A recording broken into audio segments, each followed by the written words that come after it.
Adoor പ്രകാശും VK Sreekandan MP-യും മാത്രമല്ല രാഹുൽ മാങ്കൂട്ടത്തിലിനെ പിന്തുണച്ച് രംഗത്തെത്തിയത്. മുൻ KPCC അധ്യക്ഷൻ K സുധാകരൻ MP-യും രാഹുലിനെ ചേർത്ത് നിർത്തുകയായിരുന്നു. മാങ്കൂട്ടത്തിലിനെ കോൺഗ്രസ് അവിശ്വസിക്കുന്നില്ലെന്നും കഴിവുള്ള നേതാവാണ് എന്നുമാണ് K സുധാകരൻ പറഞ്ഞത്. രാജ്മോഹൻ ഉണ്ണിത്താനെ പോലുള്ള നേതാക്കൾ ഇവരെല്ലാം തള്ളി രംഗത്തെത്തി. K സുധാകരൻ ഇങ്ങനെ പലതും മാറ്റി പറയുന്നത് കൊണ്ടാണ് KPCC അധ്യക്ഷ സ്ഥാനത്ത് നിന്ന് മാറ്റിയത് എന്നാണ് ഉണ്ണിത്താൻ വെളിപ്പെടുത്തിയത്. മാങ്കൂട്ടത്തിലിനെ പിന്തുണയ്ക്കുന്നവരെ കോൺഗ്രസായി കാണാൻ കഴിയില്ലെന്നും ഉണ്ണിത്താൻ കുറ്റപ്പെടുത്തി.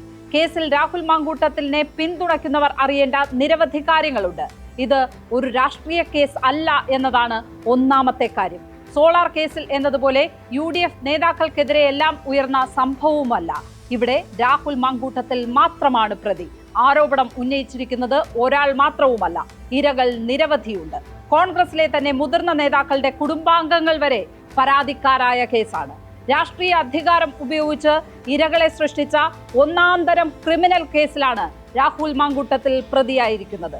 അതിൽ നിന്ന് അയാളെ കുറ്റവിമുക്തനാക്കണമെങ്കിൽ കോടതിക്ക് മാത്രമേ സാധിക്കൂ.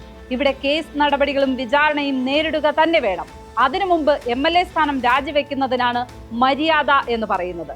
മാന്യതയും മനസ്സലിവും ഒന്നും ഇത്തരം പ്രതികളിൽ നിന്ന് ആരും പ്രതീക്ഷിക്കുന്നില്ല. എന്നാലും അല്പം മര്യാദയൊക്കെ ആവാം.